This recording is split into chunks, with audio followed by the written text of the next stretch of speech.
Good morning and welcome to the City of Rapid City Planning Commission meeting for December 8th, 2016.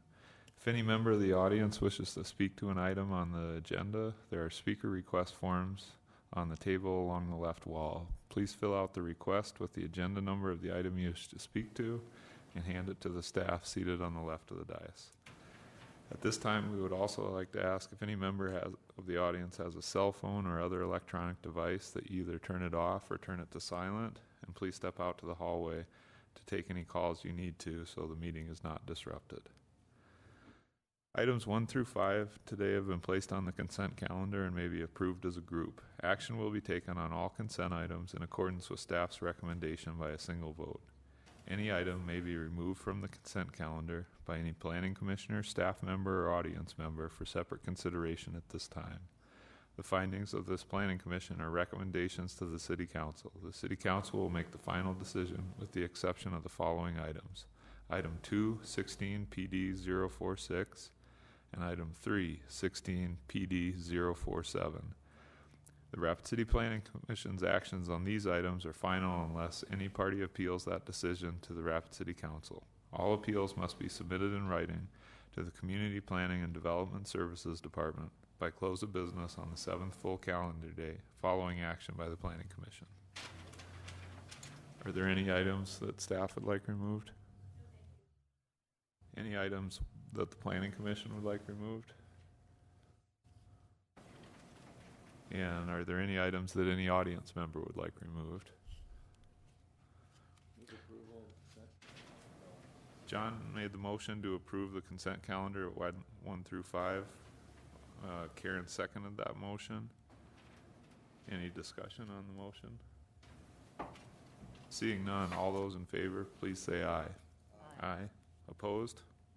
The motion carries. Item number 6. Thank you. Good morning. Yeah. Kim's going to step down from the dais for this one. Item number 6 is 16 PD 51, a major amendment to the plan development to allow a medical and detox facility to be developed on the property. This is for the continued expansion of the Pennington County offices and facilities located on Kansas City Street, downtown Rapid City. Let's take you through some slides. As you can see, the property is zoned public district. Portions of the property located to the south of the alleyway shown there have recently been rezoned to public district from the combination of general commercial district and high density residential that you as the Planning Commission reviewed just a couple months ago. Look at the aerial view of the property. This is the old National American University campus building, as well as some of the former residential structures located south of the alleyway. The applicant is proposing to convert the NAU building into offices and a variety of different associated and accessory spaces, including a gym, some health facilities, and clinic as well. Area is shown as appropriate for downtown development, although as public campus you can see the public courthouse to the north is shown as appropriate for public use as well. So we're in that fringe area to this on the south side of the downtown where we're expecting higher density development in the near future. Look at the major street plan. Site plan showing conditions proposed. So the NAU building is right here. I should note that there are two small additions that are proposed to that building. One's located here adjacent to the alleyway. That's going to be for an unloading and unloading dock for people that are coming in for use of the detox facilities. And then an additional entryway located there on the northwest corner of the building. And then as a part of this application, the applicant is proposing to construct parking here and here as well. There are a number of exceptions that are being requested as a part of this application. The first is to reduce the required amount of parking for the facility from 241 parking spaces to 67 parking spaces. I should note as a part of this that in the future the applicant is proposing to convert at the minimum this portion of the acquired property to additional parking spaces. But as a part of this development, they noted that it wasn't really ready to be to come forward as a part of this development, and that they should be able to service the parking needs of the facility with the parking that they're proposing as a part of this request. So we would be expecting to see another phase of this coming forward in the future that would show, like I said, at a minimum, that additional parking coming in. So while the request is from 241 parking spaces down to 67 today, we do anticipate that additional parking should be provided on the site in the future. They are also requesting an exception to reduce to allow the existing 4-foot front yard setback on this side of the property to remain, and the 0-foot setback along the rear side of the property to remain. Those become necessary when you see the expansions that they're proposing. Those would continue to encroach into that setback, but it would maintain the character of the existing building today. They're requesting an exception to reduce the required landscaping islands from 1 to 0. That's in order to maximize the number of parking spaces that they can provide on this portion of the property. The landscaping islands end up becoming a maintenance problem long-term as well. And then they are also requesting an exception to reduce the required side yard setback from a commercial development to residential use from 12 feet to 0 feet. That's going to be located right here. Previous pictures you saw that there was a portion of the property that wasn't, or that block that wasn't being developed as a part of this project. That would still have a residential use on it, which would normally require a 12-foot side yard setback to that property. In order to be able to maximize the amount of parking that they can provide on the site, they did request that exception to reduce that setback to 0. In lieu of that, they are proposing to provide a 6-foot tall screening fence on the property line, which you'll have details of shortly. Look at the elevation for the existing NAU building. The proposed expansions are here on that elevation or on that one. And then from the rear of the building, that would be that loading and unloading area that I discussed. The red outline here would indicate what is being proposed as part of this first phase. There's a blue outline there as well, which would indicate what they're proposing to do in that second phase, which would come in the future. Same for that first floor of offices and the second floor. The striping plan for the proposed parking, you notice some of the parking that they're proposing on the north side of the alley as well, which would be the location of their ADA parking. All right, here is the proposed elevation of the fence, as I indicated, 6-foot tall white vinyl, which would run the length of the property line along that eastern side of the proposed parking lot. Look at the property with the sign posted. It was really cold, so I didn't go for a better shot, and so the sign's up. I'll look at Kansas City Street, looking west along Kansas City, along the that line between the NAU building and the Pennington County campus that exists today, and a line looking east, public safety building, the proposed parking garage. So we're really developing a kind of a campus feel here between the stuff north of Kansas City and the proposed stuff south of Kansas City for the county facilities. Another look at the site. This is a look at the alleyway. So on the left side of your screen would be the parking as it exists today. That would be retained. And on the right would be where the former residences were located at. Those have been demolished, and that would be the location of the proposed parking lot.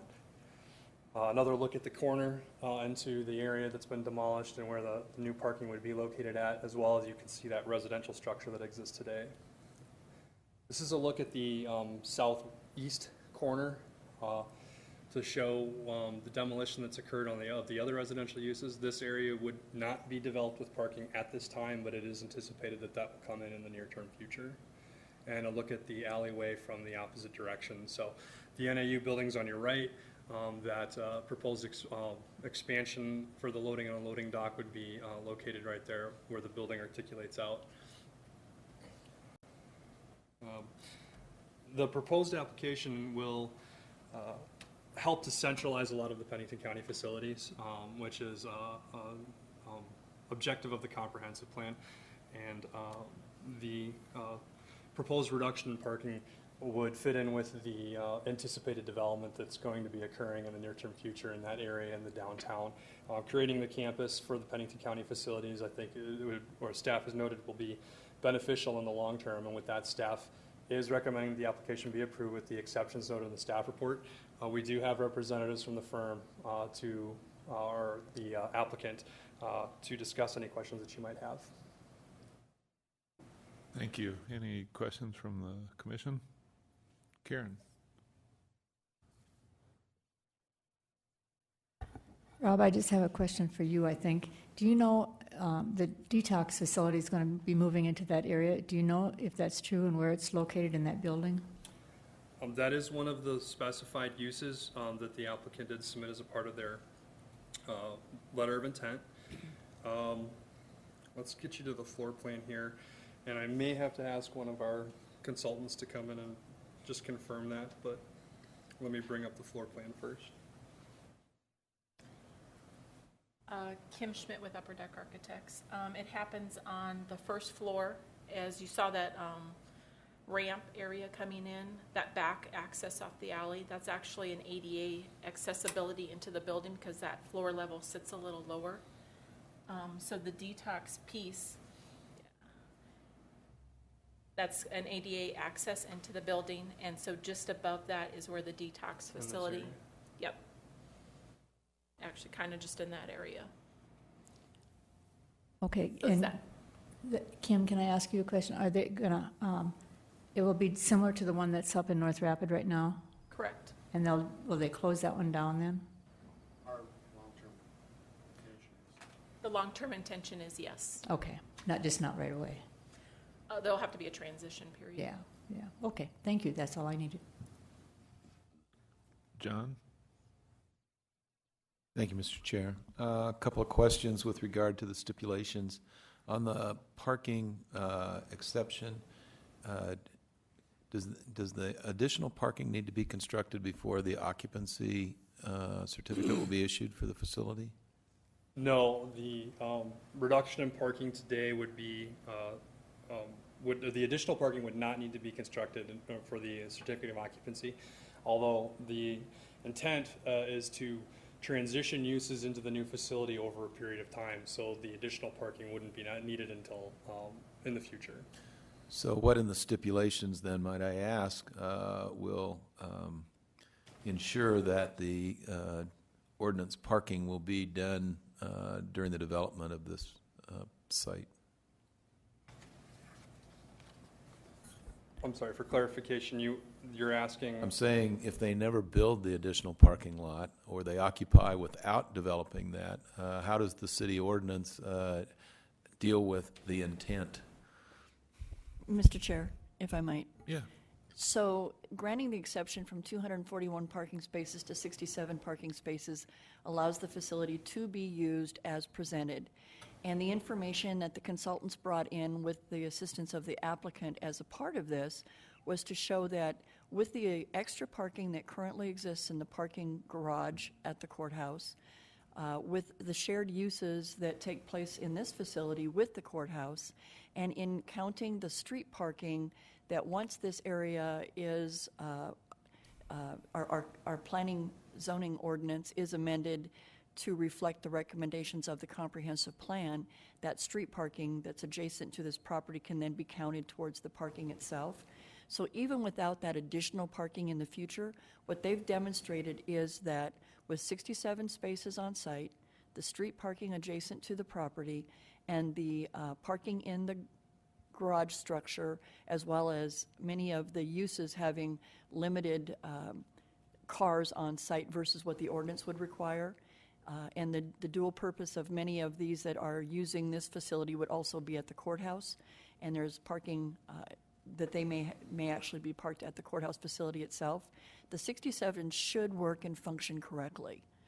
So some of these uses, those that come to this facility will not be driving. However, our regulations require that we review it as if it were office and medical, and we've got to still use that same generator for parking.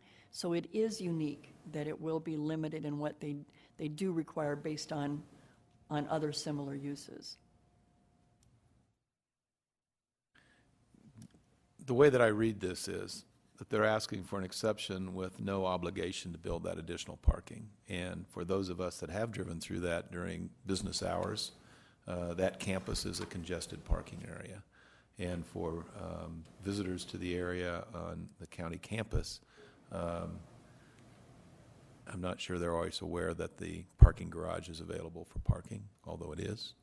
I concede that. But I don't understand why in the stipulations we even put in the intent if there's no enforcement of this, because we perceive it to be plenty of parking. And that's my question, Mr. Chair. I'm I'm fighting the parking wars here a little bit, but I don't understand why only intent instead of some stipulation requiring that parking to be completed at some point in the future. That's my So, comment. Mr. Chair, if I might. Yeah. So if you grant the stipulation, 241 parking spaces down to 67, if they never came forward with any additional parking, you're saying that they would have sufficient parking based on that analogy I just gave. If your intent is to say, we'll reduce it initially down to 67 with the commitment that you construct the additional spaces, and how many spaces are there in Phase 2? I'm sorry, Vicki, I don't have that number on the top of my head. So my question would be, what would be your trigger? Because they're going to build this and occupy it. Would you want the second phase of parking to be constructed before they occupy it? Would that be a desire No. of the Planning Commission?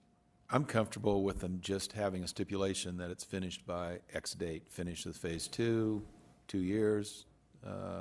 But I think that if the intent of the county in proposing this was to make a parking lot, that the approval today ought to include some end date for that parking on the campus.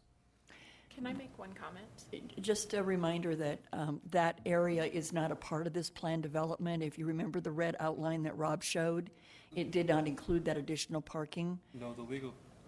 However, if it is your intent that you regulate when that is completed, we could certainly have the consultant speak today to see what that timeline might be, so that we have it on record that they are going to construct it within a specific time. Kim, could you help us out with that? I just want to make one comment. On that second floor, there's a good portion of that building that's not being finished out. It's going to be shelled for future use. And so our intention was, once that second floor is finished, we'd have to come back for another plan development, and at that time, we'd have to incorporate that Phase 2 of that parking lot. Once we have more occupants, we'd have to add more parking. And so that's kind of why our rationale is that we'll finish that second floor piece as well as that parking lot in Phase 2. If I may, Mr. Chair, can I ask Kim a question? Yeah. So under the current redlined area that we're talking about today, is 67 parking spaces sufficient to meet the municipal code? Mr. Chair, could, Yeah, go for it. John, would you repeat that, please? So you just reminded me that the additional parking is outside what we're discussing today, correct? Correct. So what we are discussing is the occupancy in the unit development sufficient with the 67 parking spaces. So what, Will it meet code? only if you grant this exception. They need 241 based on the strict application of the code. And what they've brought to consideration before the Planning Commission today is to say that there, even though this might be a medical facility, which is what a detox facility is categorized under the parking regulations, and some of the other counseling uses that they provide, those individuals actually will not be driving to the facility. So it is unique in that it is their belief that they will not need that many parking spaces, that the 67 will suffice for their clients and their employees, with the concurrence, that acknowledgement that there is additional parking in the street and in the courthouse parking structure and at the courthouse. As Kim just explained, you will see a major amendment to this plan development in the future for a completion of that second floor with additional occupancy, and at that time, they would then construct the parking shown in blue. One other, I'm sorry, one other comment. When the owner did a comprehensive, parking study, they went through and reviewed how many people were actually coming to their existing facility, how many staff people. And so we did a breakout of that. And the largest number of people actually will be coming at night. There's a lot of group activity happening at night. And that's when the courthouse parking lot will be empty on those off hours. And so using that largest number of quantity happens at night, we're able to use that courthouse parking lot. So that helps offset that parking count. The during day use is a lot, like Vicki mentioned, is the detox, which we don't have a lot of people traveling to the facility. But it's a lot of outpatient type traffic. So we don't have the count that a typical office building would have. Thank you. Thank you. Mr. Chair, I have one follow-up question, if I may. Go for it. The other thing on the zero setbacks, and I'm assuming, Vicki, I don't see the fire department here this morning, but I assume that the fire department had, in the rebuild and remodel, that there'll be sufficient sprinkling for fire protection with the zero setbacks? Absolutely, and that is a good comment. Thank you, John. Thank you, Mr. Chair. One thing I want to note on that is we actually don't encroach any further. The zero setback happens on the alley side, and our little ADA addition actually doesn't even encroach as far as the existing building does. So we're not encroaching any further than the existing building does at this time. Thank you. Thanks. Galen? Thank you, Mr. Chair. Quick comment on the parking. I guess I feel it's rather sufficient as it's presented, so I have no problem with the exception. When you factor in the off-street parking that surrounds the whole block, I don't foresee that as being an issue at all.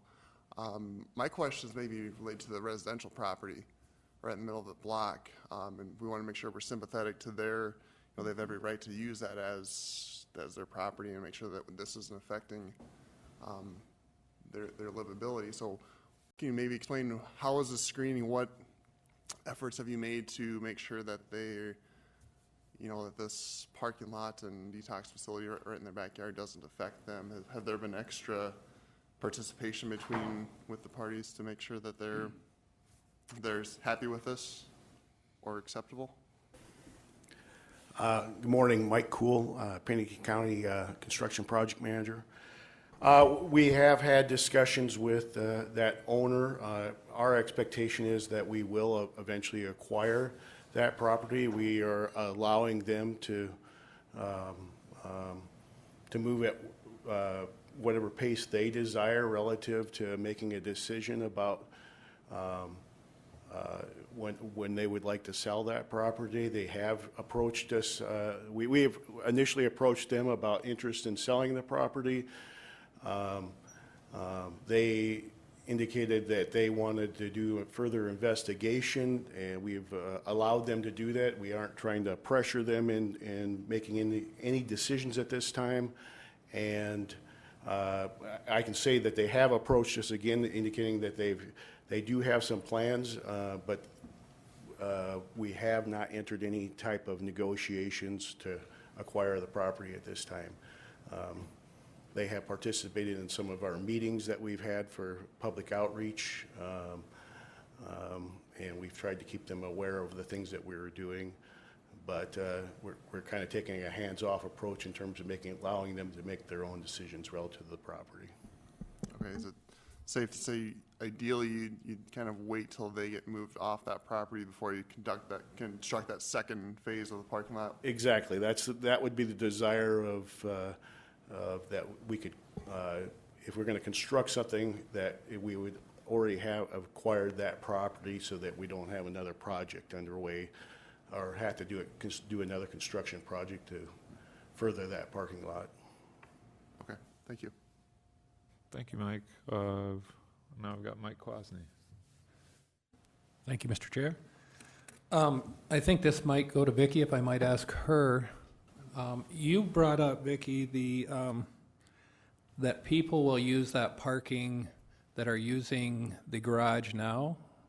I guess I didn't know how they correlated. I thought John brought up some very good questions here, and my concern is if you ever travel there during the day, that is terrible. It's absolutely terrible. So I don't know if this is not an opportunity to really visit that parking and fix a problem that's already down there. So I have a few concerns about the amount of parking there and where they go with it, so. Mr. Chair, if I might, Yeah, I think this might be an opportunity for Kim or Mike to speak to the joint uses, where those that may be offering services in this building will also be working at the courthouse, and so they'll only be parking one spot or the other, which is what I was going to previously. And I will also comment that the fact that it will be a major amendment for them to come in and finish that second floor, this is something we'll all be looking at. If it looks like there is an increase in parking concerns within this campus, then certainly when they come in for the completion of that second floor, you at the Planning Commission will have an opportunity to have this discussion again with them. We will see this again, because they're not going to construct the building without putting full occupancy in there. So perhaps we could have Kim or Mike explain some of the dual parking that was identified to us when we originally met with them. Vicki, before we go to that, would I'm hearing a lot of concern about making sure that any expansion has sufficient parking.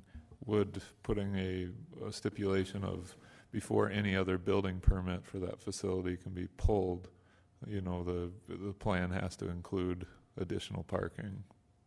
Is that something that could make sure that the trigger is there at whatever pace they determine the expansion is coming at?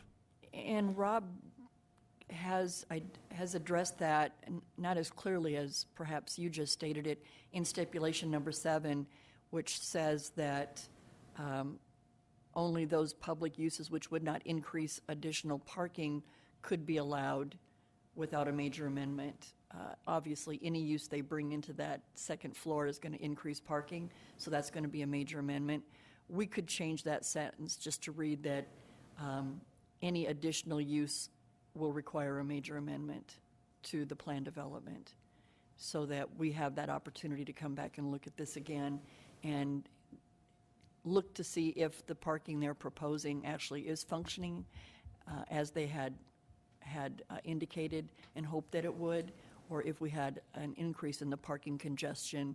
As Mike pointed out, there are days where there's a court case that if it's one that draws a lot of attention, parking is going to be an issue for the courthouse, independent of this building.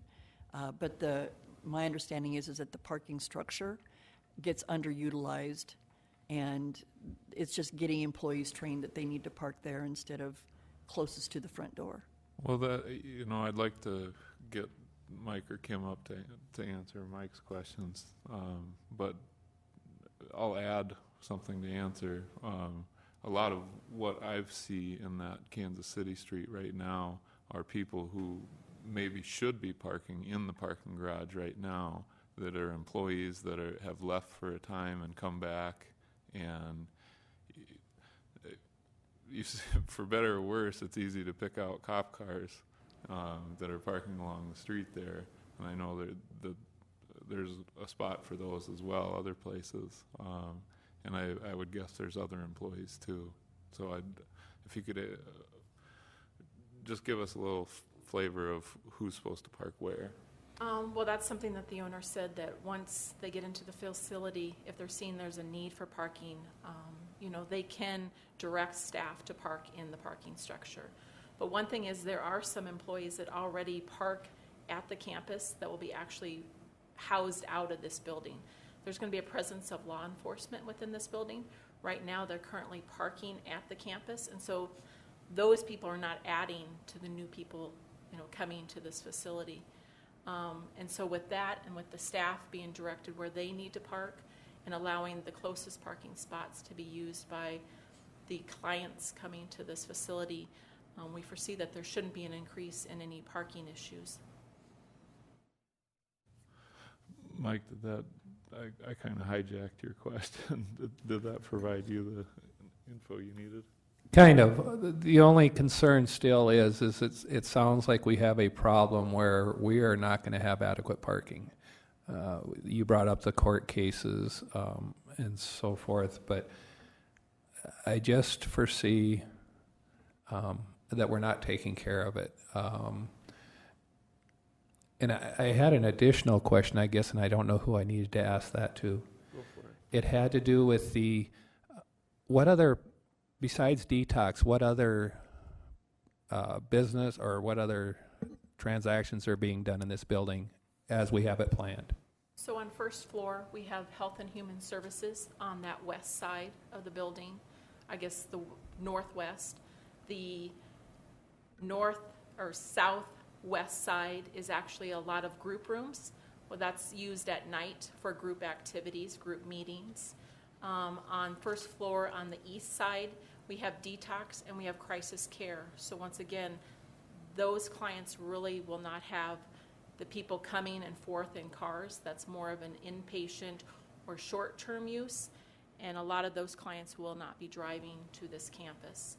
Up on second floor, the east side, there's a large chunk that's not being utilized at this point, and the only piece on the east side is really some sheriff's activities, some await room, some training. Until they expand, that occupancy may change.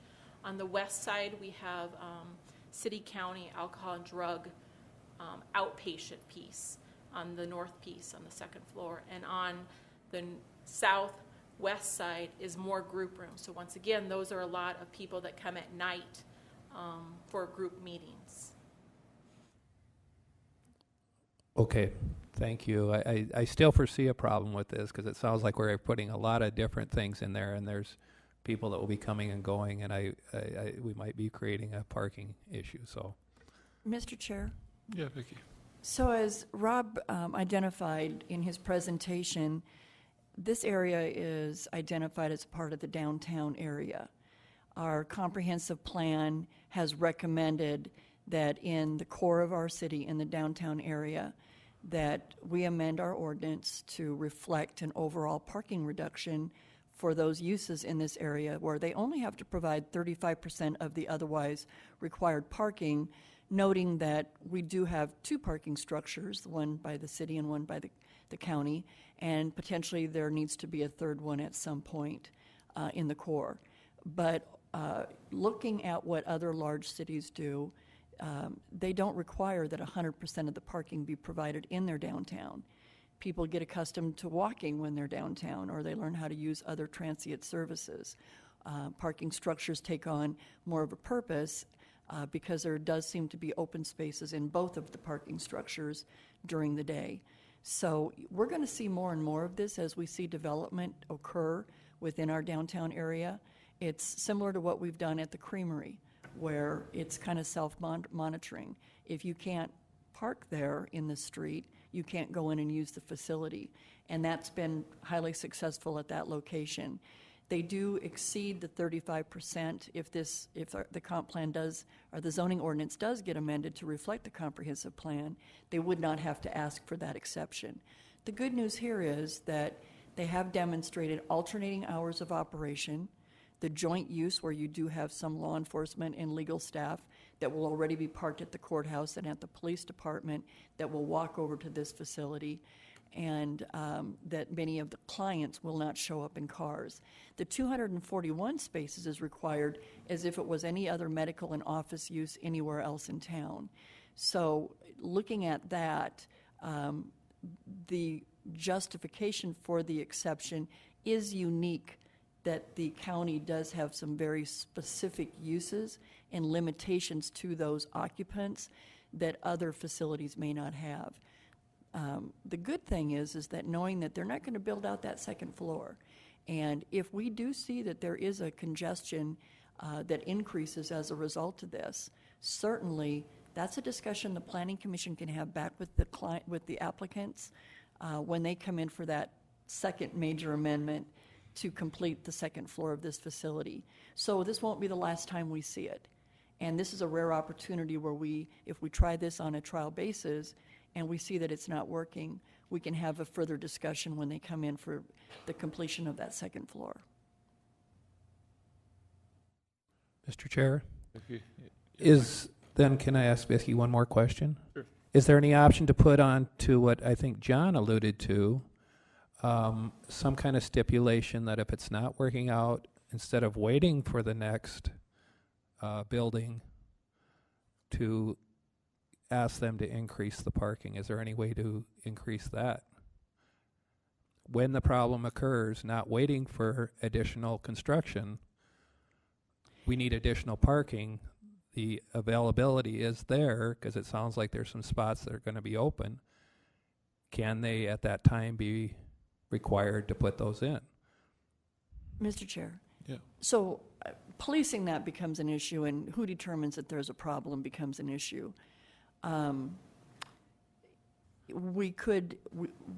You will sometimes see a stipulation on a use that says, upon complaint, the item shall be reviewed by the Planning Commission, and we could add that back in, where if we start receiving complaints that there is no parking in the area, then they would need to come back to the Planning Commission and have this discussion again. Would that address your needs, Mike? I think that sounds like a viable option. It's rare that we would add that, but certainly we can do that in this case if that's the desire of the Planning Commission. Thank you. Got a few other requests here. Kurt? Thank you, and I appreciate that. And I just have one more comment about parking. The 241 spots, are they calculated on the full build out of that, or is that just the, okay, so when it builds out, it'll be required even more, all right. And then I just have one comment. Besides that, somebody said that the parking garage there has spots available quite often. I don't know who said that, but Rapid City and the downtown area probably needs to get used to using parking garages. They're just as businesses grow and you got more and more people coming around, people seem to want to park right in front of where they're going, and they don't want to park in a ramp for whatever reason. I was just in New York City a couple months ago, and in their downtown area, you have to use garages. I know it's New York, but and this is Rapid City, but we're getting bigger, and you can't possibly provide enough parking in the downtown area. So having to build parking lots when you have ramps right across the street seems kind of crazy. Maybe somebody else said that people don't know that the ramps are available for parking. Maybe we need to have some wayfinding showing that there are parking available there. Maybe there is, I don't know, but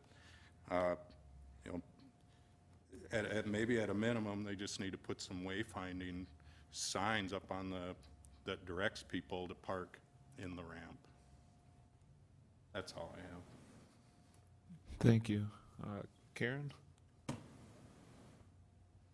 Thank you. A comment on the parking. I think over the years when NAU was there and they had students there, it was just a mess, and because we didn't have that parking ramp and everybody's trying to get in the courthouse, and it was really congested then. Now that the parking structure is built, I've never had an issue trying to park by the courthouse or by the new building that the county uses.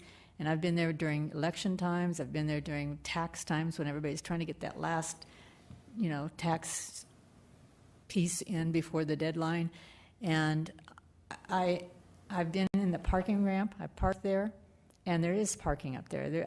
I've never been there where there isn't lots of parking in that parking ramp. But I think the comment that Kurt made, I don't think people realize that you can use that. Because even when I went over there the first time, I said, I wonder if I can use that parking ramp. I didn't know if it was for the courthouse or for the people that were in county business, but I did, and when I knew that I could, then I've used it. But I've also parked on the street, for short-term things that I just want to run in and do some small thing. But I think part of the other problem is that corridor, because of the massive buildings on both sides, it looks congested. It just feels congested when you drive through. It just you feel like you're in the middle of a downtown with all those high buildings and stuff there. So I think that the decision that we have to make today, I think their parking is going to be all right. I think that if it becomes an issue, that I think the county needs to direct more people to either park in the parking ramp or let the public know that people can park in that parking ramp, and maybe that'll help. I know that the city parking ramp over there where I park is it's got some spots in there too, but it's really becoming more full all the time, and the bottom and the second portions are quite full, but there's still stuff on the top. So I know that there's room in that county parking ramp. So my comment is and if somebody wants to add something to the stipulations, I'll be fine with that, but I'm okay with the way it is today. So that was my comment. Thanks, Karen. John? Thank you, Mr. Chair. Just final comment. I understand now that they want to build it later. I would really be very comfortable with some kind of trigger, only because the exception's being granted to a governmental agency, and we probably wouldn't be having this discussion if the private sector was here. And that's just where I think that people come forward and they say, well, you did it for them, you didn't do it for them, which this has been analyzed. I appreciate all the comments and the study that's been done, because it's helped me understand why it's coming forward. I do want to ask, however, did I see there's 69,000 square feet in this facility total? Is that the right number? Pretty close, yes. Pretty close?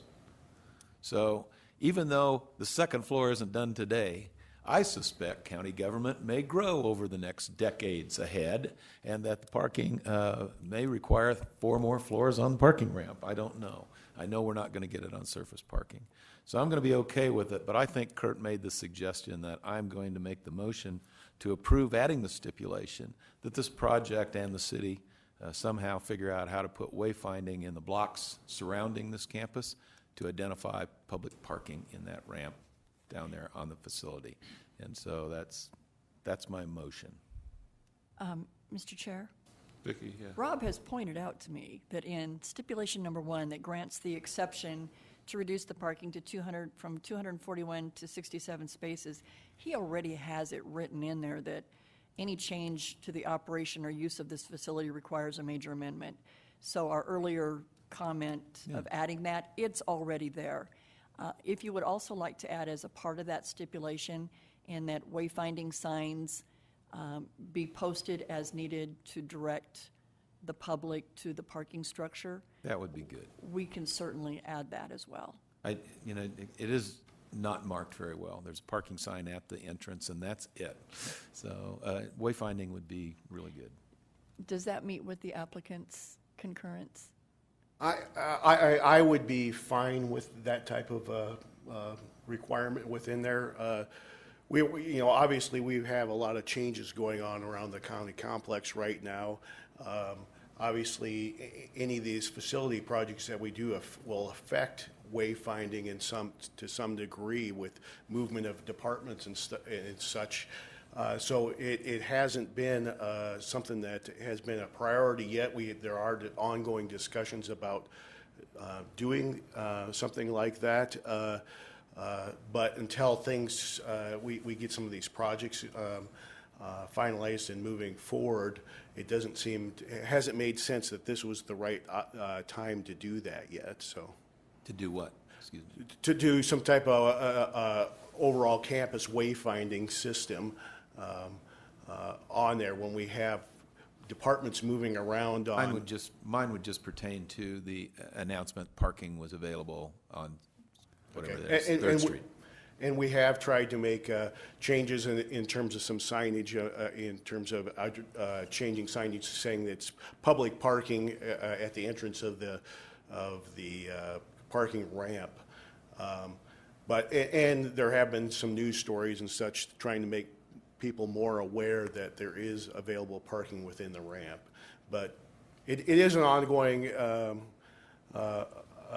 issue as far as getting the use of the parking ramp up, and I think that it's obvious. I think it's recognition within your commission that the people in our region generally like to try and park right out in front of the front door of the place they're going if they can, and that's how parking goes. I think there are some misconceptions about the parking along Kansas City and 4th Street right now that are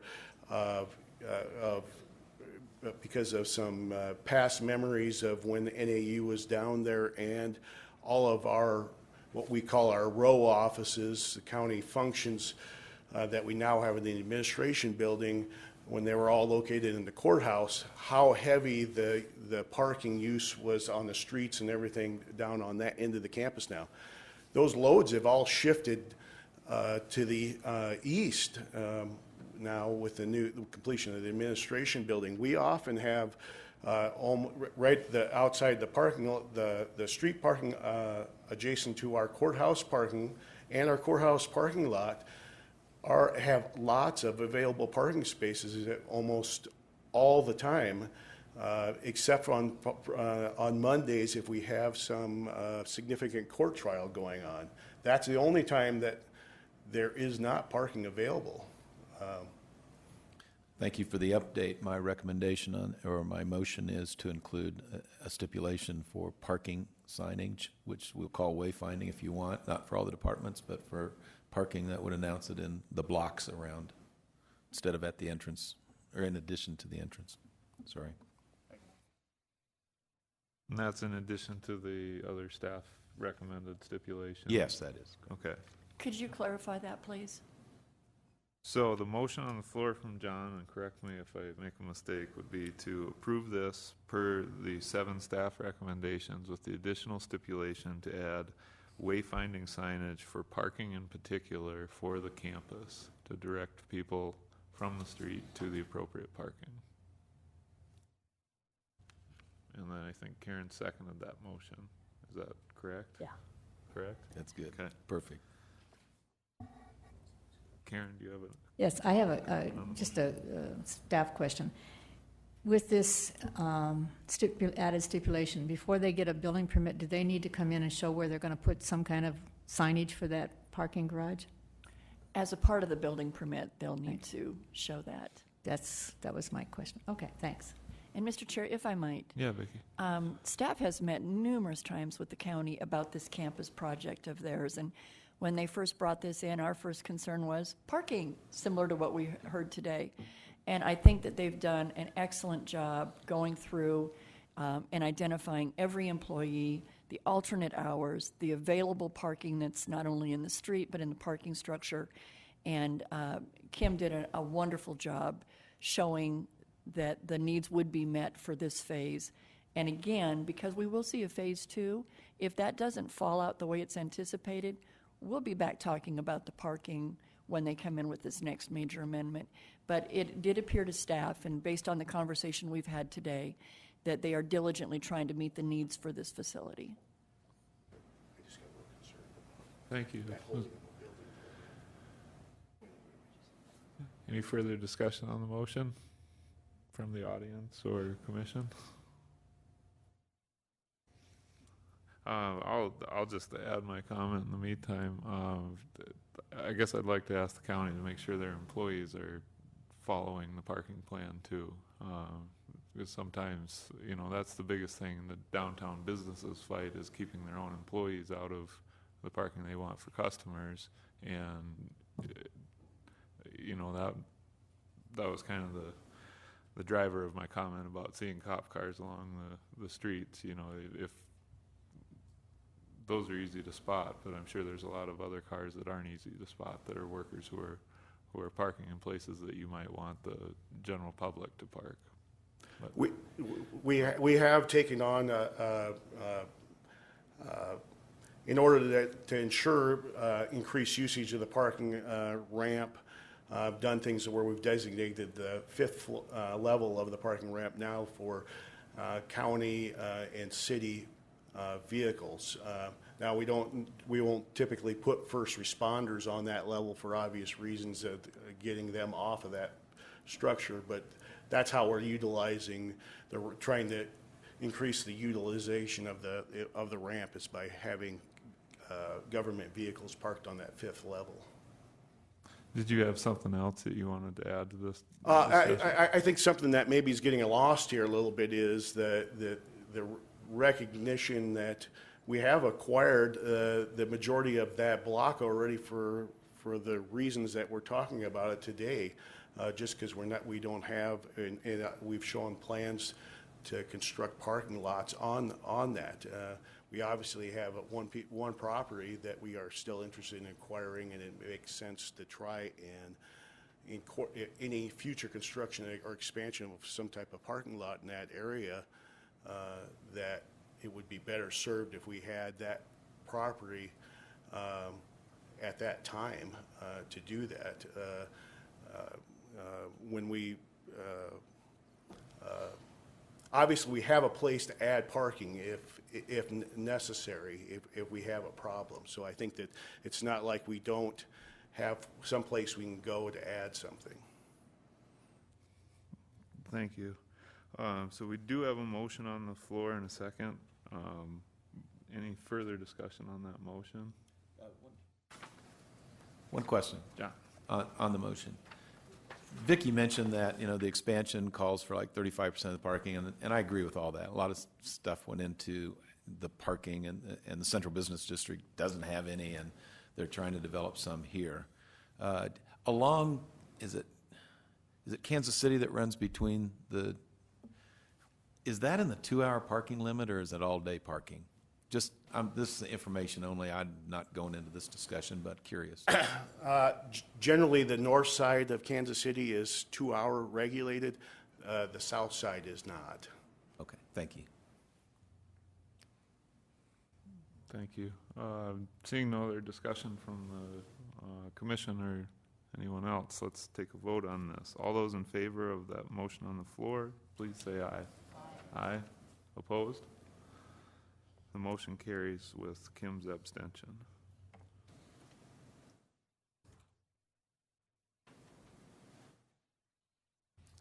Item number 7. Thank you. Item number 7 is 16P057, a final plan development to allow group home and accessory offices to be located on approximately 3.24 acres of property located east of South Waterloo Street, north of Racine Street. I'll take you through some slides. The applicant, formerly known as Wellspring, today known as Wellfully, is proposing to construct a group home facility with counseling services and offices available on the site. As you can see, north of East Omaha Street, with access from Racine and then also South Waterloo. The property was recently zoned to General Commercial District. There's no structural development on the property today. In this photo, though, please note the multifamily housing located to the north. The applicant is requesting one exception to waive the required screening fence adjacent to a residential use. And in lieu of that, they are proposing to provide a row of landscape screening, which you'll see in the landscaping plan in a moment. Property is appropriate for an employment campus. And East Omaha Street is the noted revitalization corridor, as well as a principal arterial street on the city's major street plan. North Lacrosse Street is also a revitalization corridor and principal arterial street. Here's a look at what they're proposing to do. As I noted before, they are asking for one exception to allow landscape screening to serve as a buffer rather than a 6-foot screening fence. I think you'll see in the site photos here in a moment that the elevation difference would really call for something taller than a 6-foot screening fence, and that would be appropriate in this area.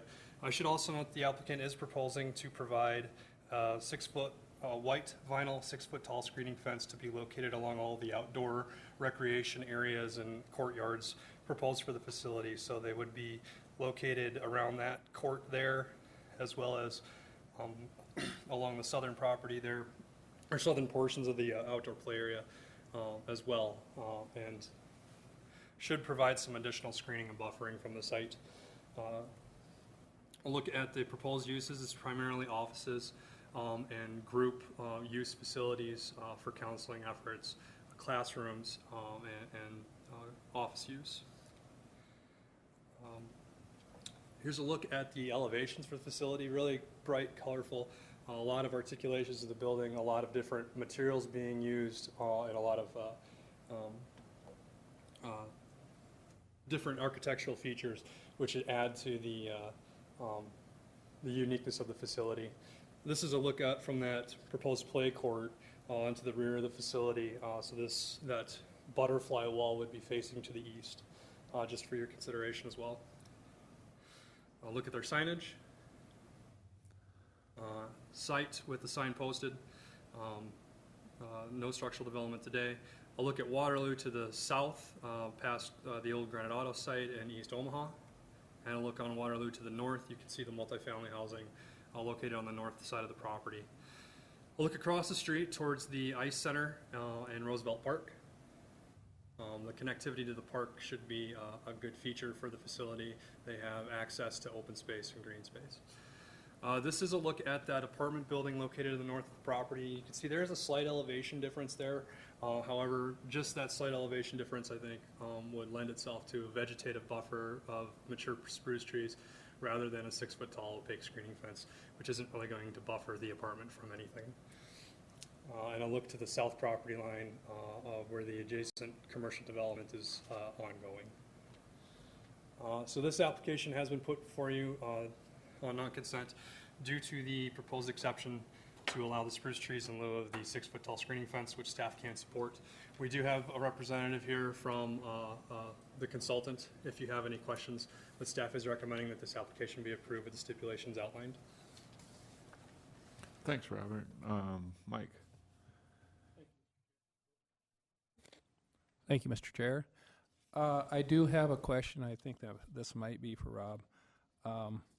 Is this in the flood zone at all? And will there be people housed there at all? There is a residential component to the use, yes. However, there are no portions of the proposed structure that are located within the floodplain. I guess we don't have the map which shows it, but the floodplain there is some 100-year floodplain on the property, but it's located in that area approximately, and no parts of the structure are being located within that floodplain.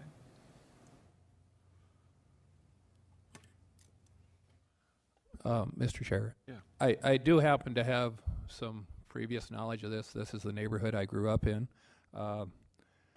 That area was underwater during the 72 flood. I happen to have a sister that lived in the motel or the trailer park there, so I know that whole area was. I guess I don't know how the flood plain area is determined. Is that taking into consideration the what has been done to reduce possible flooding down there? This, Rob. Mr. Chair, Yeah, Vicki? because we don't have representation from Public Works today, and this is really a question for our engineers, please note that there is a corner of the property that is within the 100-year federally designated floodplain. As such, they will have to secure a floodplain development permit for any work done on the property. And as a part of that, our city engineers will ensure that any development of the site has the elevation that's needed so that this structure itself does not impact that floodplain, and that they are protected when those floodwaters come through, if they should. Obviously, there's been significant improvement along our greenways since the 72 flood, and the waters that we saw in 72 have been greatly reduced as a result, or the area of it rather, as a result of those improvements. So certainly similar to the apartments to the north, we do see residential development that can be allowed so long as they meet those federal standards. Thanks, Vicki. The only thing that I foresee, though, is in the common, the people in the city, they ask why we're starting to encroach on that flood area. And that would be my concern. I think it's a beautiful building. Mm-hmm. I think it's something that's necessary. I think it's a good use as long as that flood plain problem isn't a problem. So that would be my concern if we're housing people and we are anywhere close to the floodplain. We're sending a message that it's okay now, that we've gone long enough to where we can now start building where people can live down close to the floodplain. So that's my concern.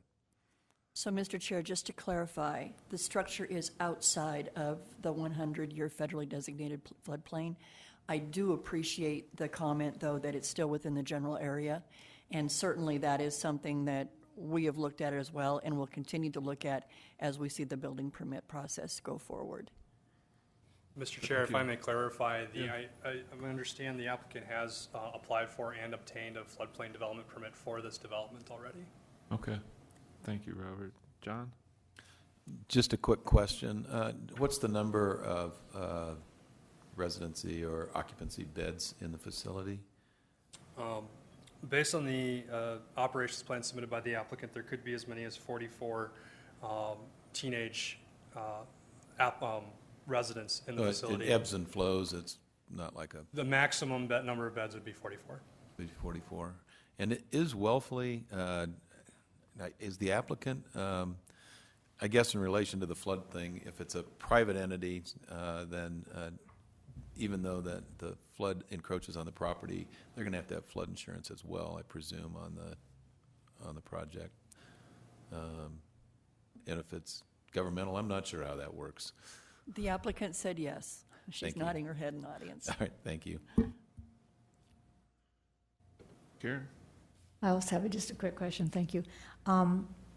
The facility that they have today, which is east, is that going to be closed down, or they're going to just continue with that facility also, or? Mr. Chair, if we could get the applicant to come to the podium and identify herself. Yeah, that'd be great. Hi, I'm Jess Wilson. I'm the executive director of Wellfully, and we are Wellspring, doing business as Wellfully. We are going to continue ownership of that, but that will not house these programs. We are looking at potentially expanding to meet some needs in the community, and that's sort of to be determined, but that we won't have double services of the teen programming. Okay, thank you. I just think that this facility outshines the other one, so I think this is great. Thanks. Thanks. I see no other lights up for question or comment. I'd look for a motion on the. Okay, Galen made the motion to approve per the staff recommendations. Any second? Mike? Any further discussion on that motion? Seeing none, all those in favor, please say aye. Aye. Opposed? The motion carries. Item number 8. Item number 8 is 16 PD 059, a final plan development to allow an oversized garage. Property is located at 4295 Sturgis Road. It's currently zoned low-density residential district, as are properties to the north and south, which are also developed with single-family homes. Property to the west is zoned medium-density residential district with a planned development, and is the location of the Good Samaritan's assisted living facility, which is much further to the west, as we'll see. Currently, there's a single-family dwelling with an attached garage and a shed located on the property. The property is highly vegetated, rises from Sturgis Road to the west, and there's a hill to the west of this property.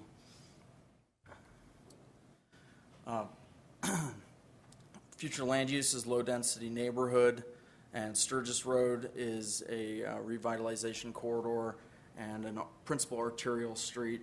As you can see, along St. Martin's and City Springs is where the Good Samaritans is located, and the hill crest is in this area to the west.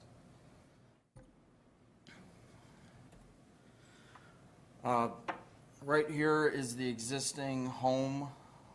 The applicant is proposing to construct a 30-foot by 40-foot detached garage to the west behind the existing dwelling, which is one of the goals of the comprehensive plan, is to de-emphasize the visual protrusion of garages. So this is in compliance with what the comprehensive plan is supporting. The applicant is requesting an exception to reduce the minimum required rear yard setback from a section line highway from 58 feet to 36 feet. The west property line is located on a section line which reserves 33 feet for future right-of-way and 25 additional feet for a rear yard setback.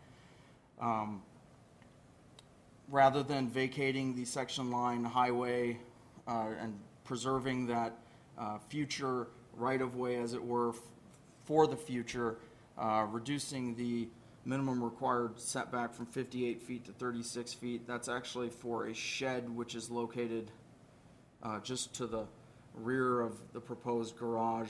Staff is recommending approval of that exception. The applicant is also requesting an exception to allow a height for an accessory structure to exceed 15 feet, anywhere from 16 to the maximum 18, which would be a 20% increase. They provided 2 sample elevations of what it could look like. The applicant has indicated that the proposed garage is for storage of vehicles as well as storage of personal property and will not be used for commercial purposes. The additional height is for more storage space. The applicant has also indicated that the proposed garage will be in keeping with the residential character of the neighborhood and will match the existing house in color and materials, although they've indicated that they may be changing the color from blue to gray. This is a picture from the applicant of the existing attached garage. This is looking from Sturgis Road to the west at the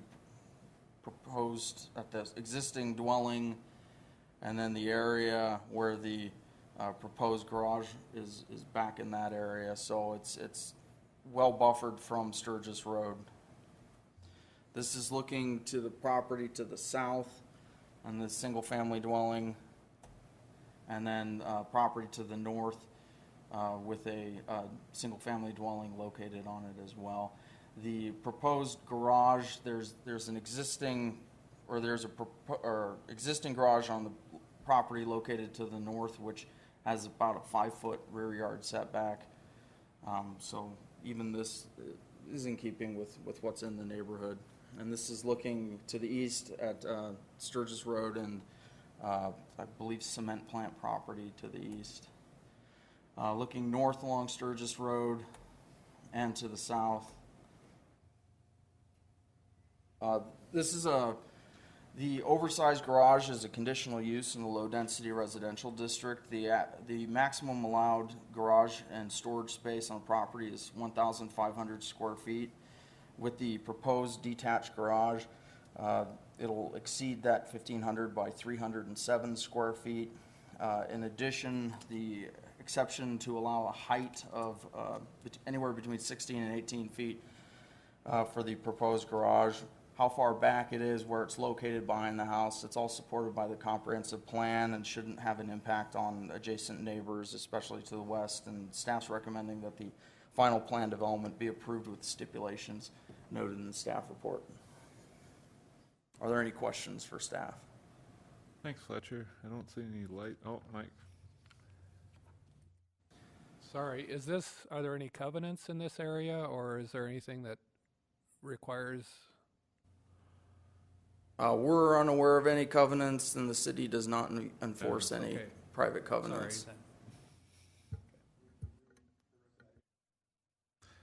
Sorry, Galen made the motion to approve per recommendations. John seconded that motion. Any further discussion on it? Seeing none, all those in favor, please say aye. Aye. Opposed? The motion carries. End of the regular agenda. Any staff items? I will be visiting with the new planning commissioners right after this meeting to set up a training session, hopefully for next week. And we'd like to take this time as staff to thank all of you for what you do for us to wish you happy holidays and to let you know there's treats for you over in the corner if you'd like some. So travel safe. We won't see each other again until January 5th, I believe. Thank you. Yes, happy holidays to everyone here. Perfect. Galen made the motion to adjourn. Karen seconded the motion. All those in favor, please say aye. Aye. We're adjourned.